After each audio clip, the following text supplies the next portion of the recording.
pessoal, boa tarde. A ideia é, nesses momentos mesmo, eu aparecer aqui para poder ter um bom papo aqui, bem transparente com vocês, que vocês me perguntem mesmo, para a gente tirar todas as dúvidas e que a gente não tenha que ficar buscando nada aqui para falar nesse momento. Vou começar só querendo posicionar aqui sobre acho que o assunto do momento, que é a partida do Flamengo. Como foi divulgado aí, a partida tem um contrato já assinado e a questão da data é uma questão que ainda não está definida. Então, enfim, tem várias variáveis aí na questão da data. Então, a gente tende a já chegar numa conclusão já. Não vou cravar para vocês, mas uma coisa é clara: a partida tem um contrato assinado para que seja na Arena Pernambuco. Se ela não for, ela não sai daqui do estado. Isso é só para deixar bem claro, para que ninguém caia em nenhum conto aí, que essa não é uma possibilidade, não tem a menor chance disso acontecer, tá? Então, a partida acontecerá aqui. A estratégia era, dentre várias coisas que já foram veiculadas, sim também aumentar a capacidade do estádio, porque a gente quer, numa partida chave dessa, que o maior número de pessoas compareça à partida. A gente tem muita torcida que vai especificamente também ver jogos assim, então a gente precisa tentar acomodar de algum jeito, além de, obviamente, não querer fugir do assunto dinheiro, porque é a maior renda de uma bilheteria que o Estado vai fazer. Então, enfim, essas foram as intenções aí, o que esteve por trás para fazer esse contrato, e garantindo aqui para vocês que não tem nenhuma chance dessa partida sair do estado. Então, para que a gente não caia em nenhum conto de internet aí, porque isso não vai acontecer, tá bom? Então, estou à disposição aí de vocês para o que vocês quiserem, de bater esse papo.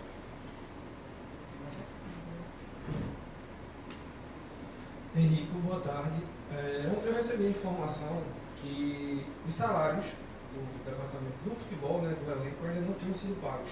Hoje é dia 14, não sei se de ontem para hoje já houve o pagamento, né?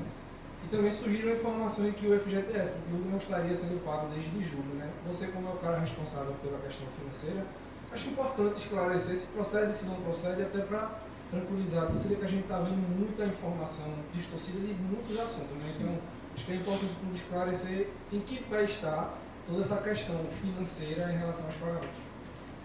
É bom ter esse espaço para esclarecer isso, porque da outra vez que aconteceu algo parecido, a gente também veio aqui a público falar que não tem uma data exata, né? Que costumeiramente se paga em 10 dias úteis a CLT e depois se paga em 20 dias a imagem. E isso, de novo, né? Que fique bem claro que é jogadores. Então, não tem... A gente, por exemplo, esse mês pagou funcionário antes da data, inclusive antes de funcionários também aqui do futebol. Esse acordo é exclusivamente com os jogadores. Então, assim, não tem nada fora disso, né? Nem, por exemplo, premiações, bicho que fala aqui, né? Nem isso não tem atraso. Então, enfim, de novo, são coisas que são veiculadas simplesmente porque o nosso momento futebolístico é ruim, né? Óbvio que a gente depende de resultado, e quando os resultados não estão vindo, começa a pipocar 1 milhão de coisas, né? Então, por exemplo, quem fala de FGTS nem sabe que o mês para FGTS ele vence no dia 20. A gente não está nem no dia 20, ele já está falando que está atrasado. A gente tem que tentar evitar cair nessas, de novo, como eu falei, nesses contos de internet, porque as pessoas que soltam isso não têm nenhuma responsabilidade, não vêm lá e vêm checar. Pô, tira um extrato então no FGTS e veja, sabe? Não sei. Então, seguindo de novo, são coisas naturais do futebol, não são coisas que a gente se orgulha, né? A gente gostaria de pagar sempre no primeiro dia tudo. Então, funcionários, toda a parte do departamento de futebol está pago, assim, está tudo em dia antes da data. E a gente sofre esse fluxo de caixa, que não é novidade, também foi várias vezes falado aqui, já era algo sabido, né? Que no final do ano a gente tem descasamento de fluxo de caixa, sim. Não quer dizer que não tenha dinheiro, só precisa ter dinheiro nas datas corretas. Isso é um descasamento de fluxo. Então, um exemplo aqui para vocês. A Liga esse ano pagou de uma forma diferente dos direitos de TV do que normalmente pagava. Então, pagou-se no começo do campeonato, agora a última tranche que vai pagar aqui junto com o Performance, paga em dezembro. Não é mês a mês esse dinheiro. Eu tenho dinheiro acumulado para receber em dezembro. O que a gente tentou fazer aqui é tentar pegar esse dinheiro, puxar para frente o quanto antes, para que a gente consiga já quitar todos os salários, todas as imagens, a gente não precisa ficar aqui justificando se um dia foi no dia 10, outro dia 12, outro dia 2, né? Porque, de novo, por causa do nosso momento do futebol, dos resultados não virem, a gente fica tendo que se explicar aqui. Então, por isso que eu estou aqui também, para poder tirar essas dúvidas de vocês e mostrar que, assim, a gente tem dificuldade financeira. Claro que tem dificuldade financeira. Eu acho que todos os clubes hoje têm nesse momento do ano, só que a gente está fazendo algo concreto aqui para que a gente não passe mais por esses ciclos de vales de caixa, né, vamos chamar assim, para a gente corrigir o fluxo quanto antes. Então, está tudo tranquilo por enquanto, tudo certo. E para também reforçar aqui a mensagem, tudo que a gente vai passar no mês, a gente transparece aos jogadores principalmente, para que está tudo alinhado com eles. Da minha parte, o próprio presidente vem ao CT também para falar da parte dele, para que escutem do presidente que tem crédito, né, porque na gestão sempre foi cravada com uma gestão boa pagadora. Então, a gente deixa tudo esclarecido, tem que valorizar esses jogadores que entendem, que sabem que alguns meses vão ser antes, outros meses um pouco depois, outros meses em cima da data. Então, enfim, está tudo nos conformes e alinhado com todo mundo que precisa estar alinhado. Henrique, boa tarde. Voltando à questão do jogo na Arena, o contrato que todo mundo aqui já teve acesso foi assinado no dia 30 de julho e por 2 vezes o vice-presidente do esporte chegou a negar publicamente que tinha algo definido. Queria saber por que essa falta de transparência com a torcida. Eu não falo nem de detalhar a operação do jogo, mas de cravar que o jogo seria na Arena de Pernambuco, já que o contrato estava assinado desde dia 30 de julho. E se assim, não sou um pouco contraditório o esporte que no maior ano de investimento da sua história, investiu cerca de 58 milhões, precisar vender a operação do jogo para lucrar? Obrigado. Acho que o grande objetivo não é o lucro aqui, né? Assim, a gente faria uma boa renda com esse jogo em qualquer lugar, mas é um jogo que a gente entende que é um jogo com bastante apelo. Então, de todos os lados, a gente tem que conseguir trazer o torcedor para dentro desse apelo desse jogo, com mais capacidade, com menos problemas operacionais. Vocês viram também o Santos e Corinthians, a gente teve problema operacional com o visitante. O visitante, nesses casos que são muito concorridos, quando se esgota rápido, tem até o nosso medo de se comprar em torcida mandante, que não acha esses problemas. Então, assim, a gente tentou colocar num ponto de equilíbrio aqui. Óbvio, isso sempre foi pensado. Puxa vida, como é que isso vai transparecer? Mas o primeiro o Sport já jogou na Arena Pernambuco, o ano passado jogou até outubro na Arena Pernambuco, já fez grandes jogos lá dentro também. E eu acho que só virou questionamento, só virou bronca pelo momento esportivo. Essa é a minha sensação. Tudo hoje é momento esportivo. Se a gente fizer A e acertar, vai falar que a gente tinha que ter feito B. Porque o momento é ruim, certo? Então assim, a gente está dentro desse furacão que tudo vira grande notícia, porque a gente está com um problema de resultado de campo. É muito difícil viver esse momento aqui, né? Quando a gente tira desse nosso momento que a gente está vivendo, as coisas fazem mais sentido. Então, acho que o jogo ele é um jogo grande, com grande apelo, que a gente tentou acomodar com mais gente, garantindo todos os check-ins que os sócios fazem, garantindo que os sócios não teriam nenhum prejuízo e aumentando o público. Essa foi a grande racional, ganhando mais dinheiro. Esse era o grande racional por trás, não tinha um motivo de ser ruim. Então, enfim, de novo, garantindo que nunca vai sair do estado, né? Que não vai sair na área metropolitana de Recife, né? Então, de novo, faço essa garantia para você. Essa foi toda a estratégia pensada. Ô Henrique, voltando a essa questão do salário que você explicou agora há pouco, para mim não ficou claro. Acho que você começou dizendo que não tem uma data exata para se pagar o salário, né? Mas você mencionou que hipoteticamente seria dia 10 e dia 20, né? Direito, o salário regular e o direito de imagem. Em 10 dias úteis e em 20 dias. Em 10 dias úteis e em 20 dias úteis. Certo. Então, nesse momento, vocês ainda não estão em atraso salarial, certo? Se você for na convenção da CLT, em teoria sim. Mas exato, é isso que eu ia chegar lá. Sim, mas o que é convencionado entre nós aqui nos atletas, por exemplo, premiação de bicho. Premiação de bicho não tem uma data certa para se pagar. A gente convenciona que vai pagar dentro do mês. Então, se acumula e paga no último dia do mês. Que é quando a gente por exemplo, tem mais fluxo de dinheiro, com patrocínios, com sócios, então a gente tenta arrastar tudo pro final do mês. Desculpa aí. Não, perdão, mas tudo bem, serviu por explicação. Eu queria, você também mencionou que cita a liga, né, para um adiantamento, para poder equacionar esse fluxo de caixa. Você pode explicar melhor? Porque o esporte tem essa questão do recebimento, né, fracionado. Mas vocês estão tentando adiantar em relação a que parcela, se puder ser claro, eu agradeço. O último recebimento do ano de 25, né, que inclui inclusive performance esportiva, para você fazer o cálculo de quanto que recebe, esse último pagamento é em dezembro.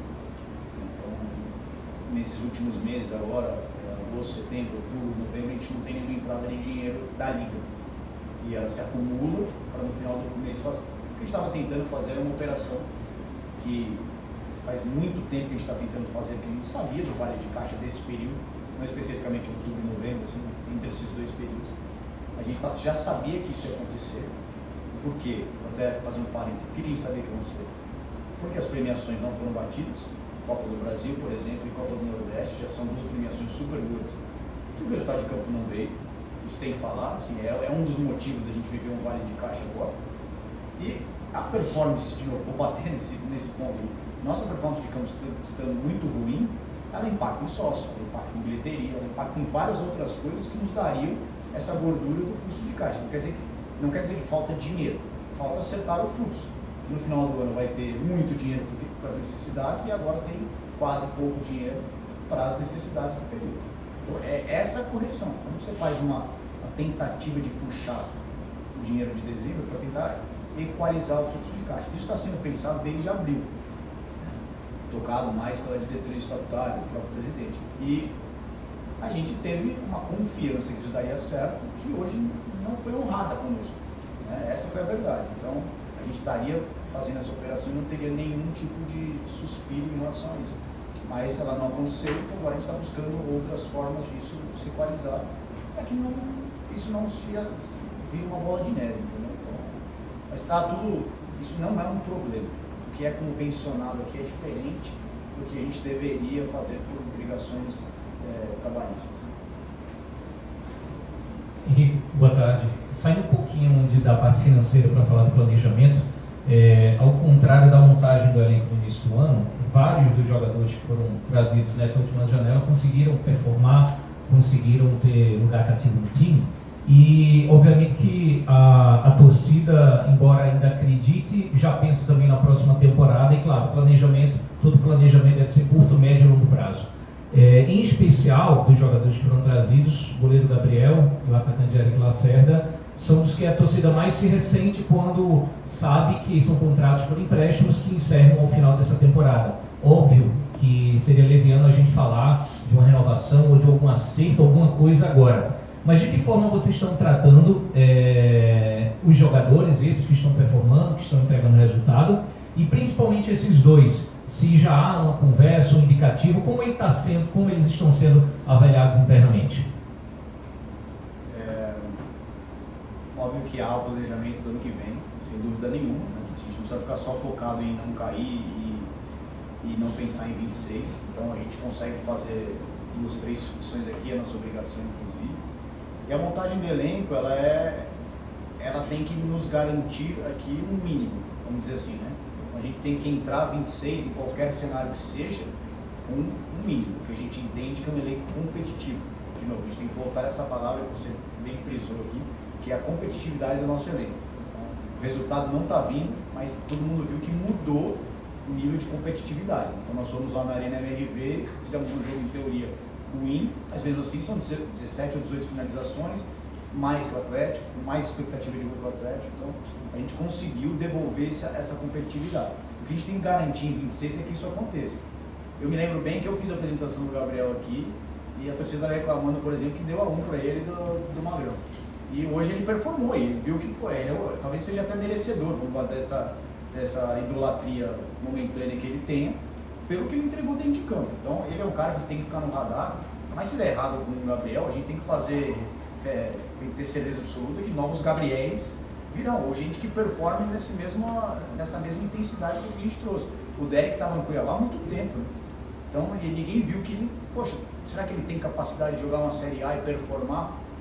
Está provado que ele tem capacidade de jogar a Série A e performar. Isso para nós é muito bom de momento, fica muito complicado segurá-lo, porque o nível de entrega, fazer 5 gols que ele tem agora, uma Série A não é para qualquer um, isso começa a abrir o olho de todo mundo, né? Então, óbvio, é um cenário difícil aí de conseguir competir, porque o esporte, voltando aqui, mesmo num ano de Série A, num ano bom de investimento, ele tem a terceira pior orçamento da Série A.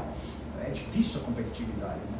Se alguém quiser um centroavante que tem a velocidade, que tem as características dele, fica difícil para a gente competir. Está no nosso radar também. A gente tenta no dia a dia, com conversa, o próprio Gabriel, pô, antes de escutar alguma coisa, vamos sentar com a gente, vamos conversar, a gente vai levando. Não saber o cenário que a gente está também tem um pouquinho de prejuízo nisso. A gente não sabe até onde a gente consegue ir em oferta salarial, em tempo de contrato. Então, enfim, também é obrigação dessa gestão respeito ao orçamento, tudo ser muito bem elaborado, então a gente tem que ter calma na hora dessas renovações, mas elas são conduzidas assim, no dia a dia. E tem muito feeling do jogador também, o jogador querer, às vezes parece que é só o clube quer, não comprar, não, tem um jogador, o jogador está bem ambientado aqui, e acho que são coisas muito positivas que a gente tem, Recife, da região, da estrutura do esporte, então isso acaba jogando a nosso favor. Então o planejamento está aí, está acontecendo, e espero que aí, conforme vá andando, a gente vá mostrando que o nível de competitividade, em qualquer que seja o cenário do ano que vem, se mantém no que a gente está vendo agora. E com certeza absoluta com mais pontos. Te garanto.